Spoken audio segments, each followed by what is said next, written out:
Assalamualaikum warahmatullahi wabarakatuh. Salam sejahtera untuk kita semua. Semoga selalu dalam lindungan Allah Subhanahu wa taala. Amin ya rabbal alamin. Izinkan saya memperkenalkan diri. Perkenalkan, nama saya Retno Wulandari. Saya dari Prodi Administrasi Publik Unisa S1 tahun 2020. Bismillahirrahmanirrahim. Di sini saya akan menjelaskan tentang materi mata kuliah kemanusiaan dan keimanan mengenai beriman kepada makhluk gaib.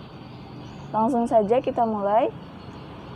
Sumbernya di sini saya menggunakan sumber dari Google, dari website nurdiansah89.wordpress.com, dan sumber yang kedua berasal dari modul teori kemanusiaan dan keimanan Universitas Aisyah Yogyakarta. Makhluk gaib. Semua makhluk yang diciptakan Allah Subhanahu wa taala dapat dibagi menjadi dua, yang gaib dan yang nyata. Yang membedakan keduanya adalah bisa tidaknya dijangkau oleh panca indera manusia. Yang dimaksud gaib dalam pembahasan ini adalah yang mutlak, segala sesuatu yang tidak dapat dijangkau oleh siapapun dan kapanpun. Gaib secara bahasa berarti sesuatu yang disamarkan, yang tidak terlihat dan tidak jelas. Hal ini mengisyaratkan bahwa yang gaib adalah sesuatu yang berkaitan dengan hal-hal yang tidak nampak, seperti malaikat, jin, setan, dan hantu, dan yang tidak nampak lainnya. Percaya pada hal gaib merupakan rukun iman yang keenam. Oleh karena itu, iman kepada yang gaib menjadi salah satu yang harus diyakini dan dipedomani. Dan iman kepada yang gaib merupakan sesuatu yang wajib diyakini oleh setiap pemeluk Islam. Untuk mengetahui dan mengimani wujud makhluk gaib, kita bisa menempuh dua cara. Cara yang pertama, melalui berita atau informasi yang diberikan dari sumber tertentu. Yang kedua, melalui bukti nyata bahwa makhluk tersebut ada. Misalnya malaikat. Kita mengetahui berdasarkan berita dari Rasulullah SAW. Dan kedua, bukti nyata adanya malaikat seperti adanya malaikat maut yang ditugaskan Allah Subhanahu wa taala untuk mencabut nyawa manusia. Selanjutnya adalah pengertian dari malaikat. Pengertian malaikat secara etimologis, kata malaikah yang dalam bahasa Indonesia disebut malaikat adalah bentuk jamak dari kata malak, berasal dari masdar al-alukah yang berarti arisalah atau misi atau pesan. Yang membawa misi disebut ar-rasul atau utusan. Dalam beberapa ayat Al-Quran, malaikat juga disebut dengan rasul atau utusan-utusan. Misalnya pada surah Hud ayat 69, bentuk jamak lainnya dari kata malak adalah malaik. Dalam bahasa Indonesia, kata malaikat bermakna tunggal, satu malaikat. Bentuk jamaknya menjadi malaikat-malaikat. Secara terminologis, istilah malaikat adalah makhluk gaib yang diciptakan oleh Allah Subhanahu wa taala dari cahaya atau nur dengan wujud dan sifat-sifat tertentu. Tentang penciptaan malaikat, Rasulullah SAW menginformasikan bahwa malaikat diciptakan dari cahaya, nur, berbeda dengan jin yang diciptakan dari api, nar. Penjelasan tersebut terdapat dalam sebuah hadis, yakni artinya, malaikat itu diciptakan dari cahaya, jin diciptakan dari nyala api, dan Adam diciptakan dari apa yang telah diterangkan kepadamu semua. Hadis riwayat Muslim. Malaikat tidak dilengkapi dengan hawa nafsu, tidak memiliki keinginan seperti manusia, tidak berjenis kelamin, dan tidak berkeluarga, hidup dalam alam yang berbeda dengan manusia. Malaikat adalah hamba Allah yang mulia. Malaikat selalu memperhambakan diri kepada Allah dan patuh atas segala perintahnya, serta tidak pernah berbuat maksiat dan durhaka kepada Allah Subhanahu wa taala. Selanjutnya, nama dan tugas malaikat. Jumlah malaikat sangat banyak, tidak bisa diperkirakan. Ada perbedaan tingkatan di antara mereka, baik dalam kejadian tugas, pangkat, dan kedudukan. Sebagian dari malaikat diberi nama-nama mereka, dengan sebagian mereka hanya dijelaskan tugas-tugasnya saja. Ada yang bertugas di alam ruh, bertasbih kepada Allah Subhanahu wa Ta'ala, memberi salam kepada ahli surga, dan menyiksa penghuni neraka. Ada yang bertugas di alam dunia, berhubungan dengan manusia, seperti mencatat amal, mencabut nyawa, menurunkan hujan, dan menumbuhkan tanaman-tanaman ataupun lainnya. Di antara nama dan tugas-tugas dari malaikat, yakni yang pertama, malaikat Jibril bertugas menyampaikan wahyu kepada Nabi dan Rasul.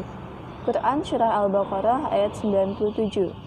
Kemudian, malaikat Mikail bertugas mengatur hal-hal yang berhubungan dengan alam. Quran Surah Al-Baqarah ayat 98. Selanjutnya adalah malaikat Israfil, bertugas meniup trompet di hari kiamat dan berbangkit. Quran Surah Al-Kahfi ayat 99. Malaikat maut bertugas mencabut nyawa manusia dan makhluk lainnya. Quran Surah As-Sajdah ayat 11. Malaikat Raqib dan Atid yang bertugas mencatat amal perbuatan manusia. Malaikat Kiraman Khatibin yang bertugas menulis amal perbuatan manusia. Malaikat Hafazah yang bertugas memelihara segala catatan amalan manusia. Quran Surah Qaf ayat 17 dan 18. Selanjutnya ada malaikat Munkar dan Nakir, bertugas menanyakan keimanan serta amal perbuatan manusia ketika telah sampai di alam kubur. Selanjutnya ada malaikat Ridwan, penjaga surga, dan memimpin para malaikat pelayan surga. Malaikat Malik, penjaga neraka, dan bertugas memimpin para malaikat menyiksa penghuni neraka. Quran Surah Az-Zukhruf ayat 77. Malaikat yang bertugas memikul arsy. Quran Surah Al-Mu'min ayat 7. Malaikat yang bertugas menggerakkan hati manusia untuk berbuat kebaikan dan kebenaran. Kemudian, mengenai manusia lebih mulia daripada malaikat. Yang pertama, Allah Subhanahu wa Ta'ala memerintahkan kepada malaikat untuk sujud kepada Adam. Quran Surah Al-Baqarah ayat 34.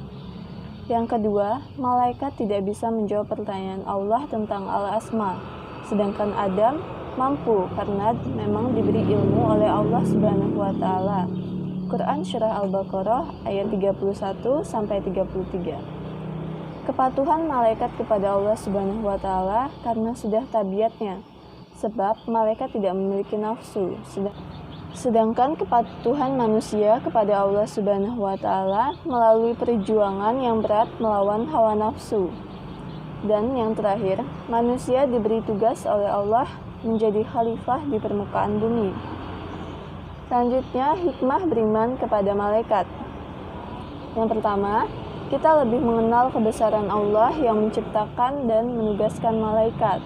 Yang kedua, kita akan lebih bersyukur kepada Allah atas perhatian dan perlindungannya terhadap hambanya dengan menugaskan para malaikat untuk menjaga, membantu, dan mendoakan hambanya. Dan yang ketiga, kita bisa berusaha berhubungan dengan malaikat dengan cara mensucikan jiwa, membersihkan hati, dan meningkatkan ibadah kepada Allah.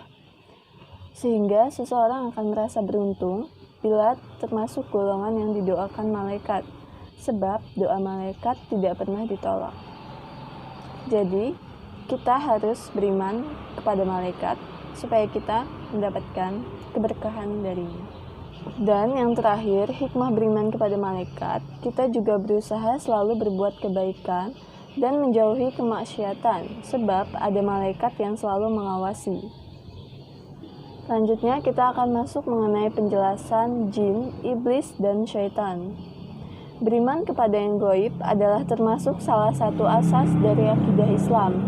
Bahkan ianya merupakan sifat yang pertama dan utama yang dimiliki oleh Allah Subhanahu wa Ta'ala.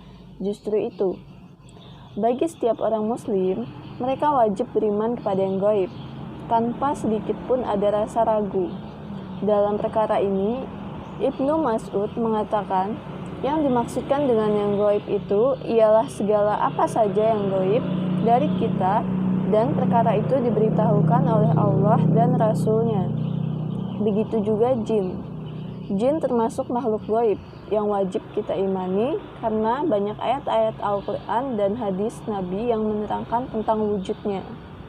Walaupun jin tidak dapat dilihat, maka bukanlah berarti ia tidak ada, sebab berapa banyaknya sesuatu yang tidak dapat kita lihat di dunia ini, akan tetapi benda itu ada. Angin misalnya, kita tidak dapat melihatnya, tetapi hembusannya dapat kita rasakan. Begitu juga roh yang merupakan hakikat dari kehidupan. Kita tidak dapat melihatnya, serta tidak dapat mengetahui tentang hakikatnya, akan tetapi kita tetap meyakini wujudnya. Mengenai pengertian jin, iblis, dan syaitan, secara etimologis, kata al-jin berasal dari kata jana, artinya tersembunyi. Dinamai al-jin karena jin tersembunyi dari pandangan manusia. Kata iblis berasal dari kata ablasa, yang artinya putus asa. Dinamai demikian karena iblis putus asa dari rahmat Allah atau kasih sayangnya. Dan kata syaiton berasal dari kata syatana, artinya menjauh dari kebenaran. Dinamai demikian karena jauhnya syaitan itu dari kebenaran. Jin adalah makhluk gaib yang diciptakan Allah dari api, mukallaf seperti manusia. Di antara mereka ada yang patuh dan ada yang durhaka. Yang durhaka pertama kali adalah iblis. Anak cucunya disebut syaitan. Dan cara-cara syaitan mengganggu manusia. Syaitan adalah musuh besar bagi manusia seperti yang telah dikatakan di dalam Al-Quran. Dan cara-cara syaitan mengganggu manusia untuk mengikuti langkah-langkahnya dengan dua cara. Yang pertama, ta'dil atau menyesatkan. Dan yang kedua, takhwif atau menakut-nakuti. Ya teman-teman, alhamdulillah telah selesai penjelasan dari saya tadi. Terima kasih atas perhatiannya. Mohon maaf apabila ada kekurangannya, dan jika ada kelebihannya itu hanya milik Allah Subhanahu wa Ta'ala. Terima kasih. Wassalamualaikum warahmatullahi wabarakatuh.